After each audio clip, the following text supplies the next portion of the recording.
ఇక వివరాల్లోకి వెళ్తే ఆదివాసీల అభ్యున్నతికి కూటమి ప్రభుత్వం కృతనిశ్చయంతో ఉందని, ముఖ్యంగా బడుగు బలహీన వర్గాల ప్రజలను ఆర్థికంగా ప్రోత్సహించేందుకు పనిచేస్తున్నామని రాష్ట్ర ST commission chairman Solla Bojjireddy, Telugu Desam party జిల్లా అధ్యక్షులు ఏలూరు ఎమ్మెల్యే బడేటి చంటి స్పష్టం చేశారు.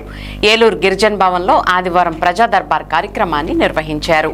ఈ కార్యక్రమంలో రాష్ట్ర ST commission chairman Solla Bojjireddy, Telugu Desam party జిల్లా అధ్యక్షులు ఏలూరు ఎమ్మెల్యే బడేటి చంటి ముఖ్య అతిథులుగా పాల్గొన్నారు. తొలుత వారికి ఆత్మీయ స్వాగతం లభించింది.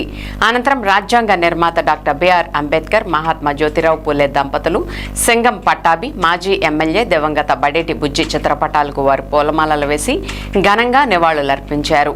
విద్యార్థులకు విద్యా ఉపకరణాలు అందించి భారత రాజ్యాంగం పుస్తకాలను 2026 డైరీని ఆవిష్కరించిన వారు అనంతరం ఆదివాసీ ఉద్యోగులను ఘనంగా సత్కరించారు. అనంతరం ప్రజలు, అసోసియేషన్ల ప్రతినిధుల నుండి అర్జీలు స్వీకరించారు. ఈ సందర్భంగా చైర్మన్ బొజ్జిరెడ్డి మాట్లాడుతూ ఎస్టీ ప్రజలకు ఎటువంటి ఇబ్బందులు, సమస్యలు తలెత్తినా కమిషన్ వెంటనే స్పందిస్తుందన్నారు. రాజ్యాంగంలో ఎస్టీ, ఎస్సీ వర్గాలకు కల్పించిన హక్కులను కాపాడేందుకు కృషి చేస్తామని వెల్లడించారు. ఎమ్మెల్యే బడేటి చంటి మాట్లాడుతూ ఆదివాసీల అభ్యున్నతే ధ్యేయంగా కూటమి ప్రభుత్వం ముందుకెళ్తోందన్నారు. వారి సమస్యలను పరిష్కరించడంలో పెద్దపేట వేస్తున్నామన్న ఆయన, దీనిలో భాగంగానే ఎస్టీల సమస్యల పరిష్కారానికి కమిషన్ కూడా ఎంతో చిత్తశుద్ధితో కృషి చేస్తుందని స్పష్టం చేశారు. కార్యక్రమంలో ఎస్టీ కమిషన్ సభ్యులు పన్నర్సు వెంకటప్ప, కాకి లక్ష్మి, బీజేపీ జిల్లా అధ్యక్షులు Choutupalli Vikram Kishore, AMC chairman Mamillapalli Parthasarathi, tribal welfare deputy director P Jagannatharao, tribal student federation రాష్ట్ర అధ్యక్షులు Ragiri Chandrappa, AP tribal president T Nageswararao, సంఘం national president doctor Devarakonda Venkateswarlu తదితరులు పాల్గొన్నారు.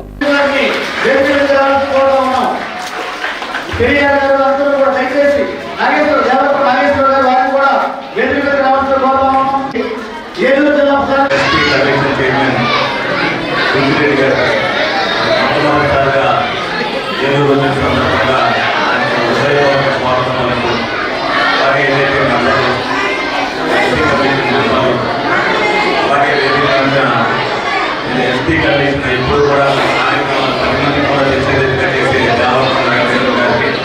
అలాగే పెద్దలకు నాయకులకు ఈ సమావేశానికి చేసిన ఎస్టీ సంఘ ఎంప్లాయీస్ అందరికీ కూడా నా హృదయపూర్వక నమస్కారం తెలియజేస్తూ పిల్లలందరికీ కూడా నా దేవుడు ఏదైతే AP state employees ST association తరఫున మరి దేవరకొండ వెంకటేశ్వర గారు ప్రతి సంవత్సరం కూడా కార్యక్రమాలు నిర్వహిస్తూ అలాగే మధ్య మధ్యలో అనేక మంది ప్రభుత్వం ఏదైతే స్కీమ్స్ ఇస్తుందో ఎస్టీ కమిషన్ ఎస్టీ పిల్లలందరూ కూడా ఈ తెలియపరిచే విధానంలో ప్రతి ఒక్కరు కూడా ఎడ్యుకేట్ చేస్తూ అవన్నీ కూడా ఉపయోగపడేదిగా మరి ఒక ఉద్యోగస్తులు అయినప్పటికీ కూడా 10 మందికి కూడా ఉపయోగపడాలనే ఉద్దేశంతో అనేక కార్యక్రమాలు నిర్వహిస్తున్న వెంకటేశ్వర గారిని ముందుగా అభినందించడం జరుగుతుంది.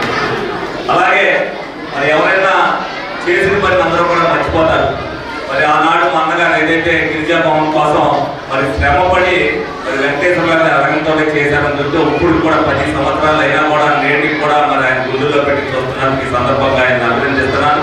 డెఫినెట్గా ఏదైతే ఒక పని చేసినప్పుడు ఆ పని గుర్తుంచుకున్న వాళ్ళు ఎవరైనా ఒక లీడర్షిప్ అలాంటి లీడర్ ఎవరైనా ఉన్నారంటే వెంకటేశ్వర గారి మరి ఏదైతే వాళ్ళు కూడా అన్ని కులాల వారికి లేవు కానీ వాళ్ళు ఏదైతే ఎస్టీ కమిషన్ సంబంధించి మరి 200 గజాలు స్థలం అడుగుతున్నారు. డెఫినెట్గా ఆ స్థలాన్ని వచ్చే సంవత్సరం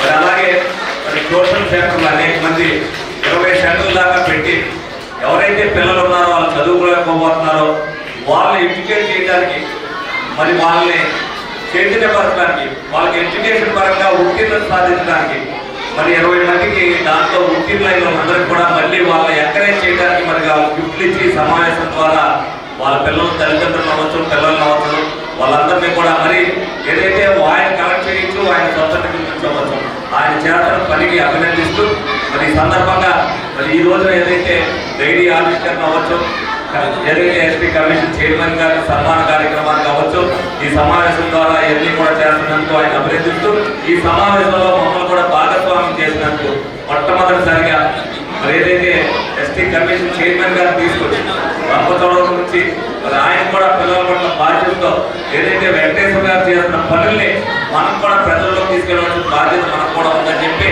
ఆయన కూడా మా ఏలూరు చేసినందుకు వారికి నాకు కూడా గర్వంగా ఉంది. Thank you sir.